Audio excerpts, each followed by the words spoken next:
Hello everyone, welcome to PW Pharma. My name is Pankaj Dagar, your pharma mentor.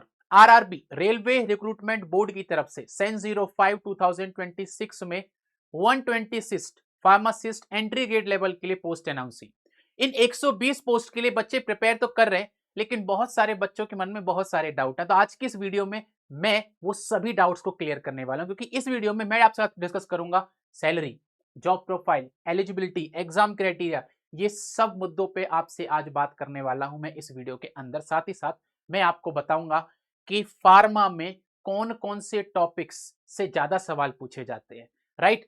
Non pharma का syllabus आपको किस तरीके से follow करना है, वो सारी बातें करेंगे इस वीडियो में। तो इस वीडियो को कंप्लीट देखना। Let's begin with the notification. जो नोटिफिकेशन आरआरबी ने रिलीज किया था, आरआरबी ने ये नोटिफिकेशन रिलीज किया था 22 जुलाई को, जिसके अंदर फार्मासिस्ट एंट्री ग्रेड लेवल पर, जिसका पे लेवल रहने वाला है 5, 120 पोस्ट अनाउंस की थी। लेकिन बहुत बच्चों के मन में सबसे पहला डाउट ये है कि सर हमको तो यही नहीं पता इसके लिए कौन कौन एलिजिबल है।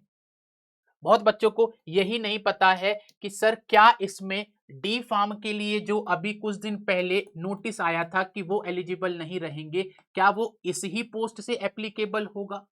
ये बात अभी तक आरआरबी ने क्लियर नहीं की है।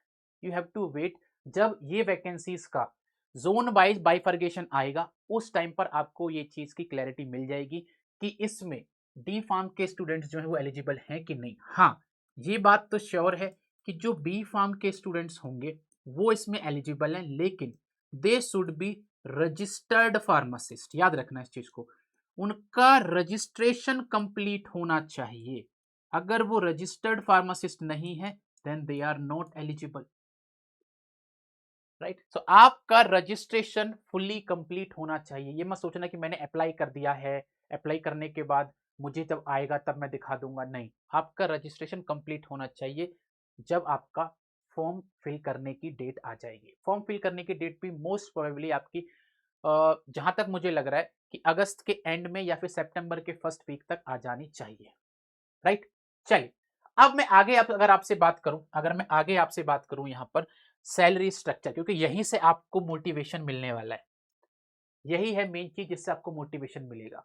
अगर मैं यहाँ पे बात करूं लेवल 5 का, यहाँ पर पी लेवल 5 जो इन्होंने दिया हुआ है, यहाँ पर पी लेवल 5 है, यहाँ पर पी लेवल जो है वो 5 है यहाँ पर, राइट। तो उसके हिसाब से क्या आपका सैलरी स्ट्रक्चर रहने वाला है। तो आपका जो बेसिक पे रहेगा, बेसिक पे विल बी 29,200, राइट। उसके अलावा आपका जो डीए अलाउंस रहेगा दैट विल बी 15,476। उसके बाद एचआरए जो रहता है वो डिपेंड करता है कि आप कौन सी सिटी में रह रहे हो, राइट। सिटी के हिसाब से वो रहता है। देन उसके बाद पेशेंट केयर अलाउंस भी आपको मिलता है, वो होता है 1250। ट्रांसपोर्ट अलाउंस मिलता है आपको 2500। ऑलमोस्ट डिपेंडिंग ऑन द कि आप कौन सी सिटी के अंदर, कौन से जोन के अंदर काम कर रहे हो, उसके हिसाब से आपकी जो सैलरी रहती है वो 55,000 से 60,000 के बीच में रहती है, क्योंकि एक सफिशिएंट अमाउंट है अगर आपने बी फार्म ग्रेजुएशन किया है तो, राइट। चलिए, तो ये हो गया आपका सैलरी का डिस्कशन। उसके बाद अब एग्जाम की बात कर लेते हैं। एग्जाम जो होता है इसके अंदर आपसे 100 क्वेश्चंस पूछे जाते हैं। इन 100 क्वेश्चंस के अंदर आपको 70 क्वेश्चंस जो मिलेंगे वो आपके फार्मा पोर्शंस के होंगे, जिसके अंदर फार्माकोलॉजी भी होगी, फार्मास्यूटिक्स भी होगी, जूरिस्प्रूडेंस भी होगी, फार्मास्यूटिकल केमिस्ट्री भी होगी, कॉग्नोसी भी होगी, राइट। ये सारे सब्जेक्ट से जो भी आपका बी फार्म का और डी फार्म का सिलेबस रहता है वो सब कुछ आता है प्रोफेशनल एबिलिटी के अंदर। इसके बारे में बात करेंगे कि इसका ब्रेकडाउन कैसे होता है अगर हम पीवाई की एनालिसिस करेंगे तो, राइट। उसके अलावा इसमें जनरल अवेयरनेस के ऊपर सवाल पूछा जाता है, जिसके अंदर आपको 10 सवाल पूछे जाएंगे और हर एक सवाल 1 नंबर का होगा, राइट। जनरल इंटेलिजेंस और रीजनिंग के ऊपर आपसे सवाल पूछा जाता है, यहाँ पर भी 10 सवाल होंगे आपके, और जनरल साइंस के भी आपके 10 सवाल होंगे। जनरल साइंस के अंदर आपको बेसिक 9th और 10th तक की जो साइंस होती है, जिसके अंदर फिजिक्स, केमिस्ट्री, बायोलॉजी, इन सबसे क्वेश्चंस पूछे जाते हैं। यानी कि टोटल सर आपके 100 क्वेश्चंस होंगे। 100 मार्क्स का ही ये आपका पेपर होगा, और ये आपको 100 क्वेश्चंस को 90 मिनट के अंदर कंप्लीट करना होगा। ये जो एग्जाम है वो आपका कंप्यूटर बेस्ड टेस्ट होता है, सीबीटी टेस्ट होता है, computer based test, right. Computer based test होता है, ये पेन और पेपर बेस्ड ये टेस्ट नहीं होता है।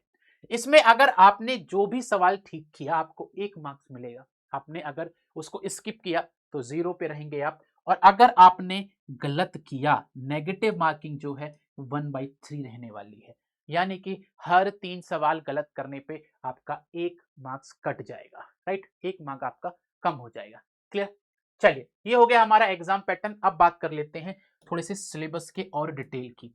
सिलेबस के डिटेल की अगर मैं बात करूंगा, जो आपका फार्मेसी का जो सिलेबस होता है उसके अंदर आपका पूरा बी फार्म का सिलेबस रहने वाला है। कहीं से भी क्वेश्चन आपसे पूछा जा सकता है। HAP, human anatomy and pathophysiology या physiology, right, pharmaceutics, pharmacology, pharmaceutical chemistry, pharmacognosy, इन सब सब्जेक्ट से आपसे क्वेश्चन पूछा जाता है। जनरल अवेयरनेस की अगर हम बात करेंगे तो ये आपके जो करंट अफेयर्स होते हैं उनको कवर करता है, जनरल नॉलेज को कवर करता है, स्पोर्ट्स और नेशनल और इंटरनेशनल इवेंट जो होते हैं उनको कवर करता है। जब हम बात करते हैं जनरल इंटेलिजेंस और रीजनिंग की, इसके अंदर आपको लॉजिकल रीजनिंग के ऊपर सवाल पूछे जाते हैं, पजल्स के ऊपर सवाल पूछे जाते हैं, नंबर सीरीज के ऊपर क्वेश्चन पूछे जाते हैं, कोडिंग डिकोडिंग के ऊपर आपसे सवाल पूछे जाते हैं। जनरल साइंस जो होता है ये basic level of physics, chemistry and biology को कवर करता है, राइट। इसके सिलेबस की भी डिटेल में और आप बात करेंगे हम लोग, बट फिलहाल मैं आपको बताना चाहता हूं कि जो फार्मेसी का सिलेबस है हमारा, उसमें पीवाईक्यू एनालिसिस के थ्रू हमको ये पता चलता है कि कौन कौन से सब्जेक्ट से ज्यादा क्वेश्चन पूछे जाते हैं, ताकि आप ये डिसाइड कर सको कौन मेजर सब्जेक्ट है कौन सा माइनर सब्जेक्ट है। फार्माकोलॉजी जो है उससे सबसे ज्यादा सवाल पूछे जाते हैं, आउट ऑफ 100 यहाँ पर अप्रोक्सीमेटली 20 सवाल पूछे जाते हैं। ये ऊपर नीचे हो सकता है, इसको एकदम एग्जैक्ट मत समझिएगा कि 20 सवाल मिलेंगे ही मिलेंगे, ऐसा कुछ नहीं है, ये बस एक पीवाईक्यू एनालिसिस है। फार्मास्यूटिक्स से आपको अप्रोक्स 10 सवाल मिलते हैं, फार्मेसी प्रैक्टिस से आपको अप्रोक्स 10 सवाल मिलते हैं, फार्मास्यूटिकल केमिस्ट्री से आपको 8 सवाल मिलते हैं, और फार्माकोग्नोसी से अप्रोक्स 7 सवाल मिलते हैं। अगर हम हैप की बात करेंगे तो यहाँ पे 5 सवाल मिलते हैं आपको, बायोकेमिस्ट्री से 5 सवाल मिलते हैं, माइक्रोबायोलॉजी से 3 सवाल मिलते हैं, फार्मास्यूटिकल जूरिस्प्रूडेंस से अप्रोक्स 2 सवाल मिलते हैं। ऐसा भी हो सकता है कि कई बार जूरिस्प्रूडेंस से आपको 5 सवाल मिल जाए, ऐसा भी हो सकता है कि आपको माइक्रोबायोलॉजी से ज्यादा सवाल मिल जाए, राइट। तो ये कुछ भी हो सकता है, बट पीवाईक्यू एनालिसिस ये बोलती है कि सबसे ज्यादा जो वेटेज है वो आपका फार्माकोलॉजी का है, राइट। चलिए आगे बढ़ जाते हैं।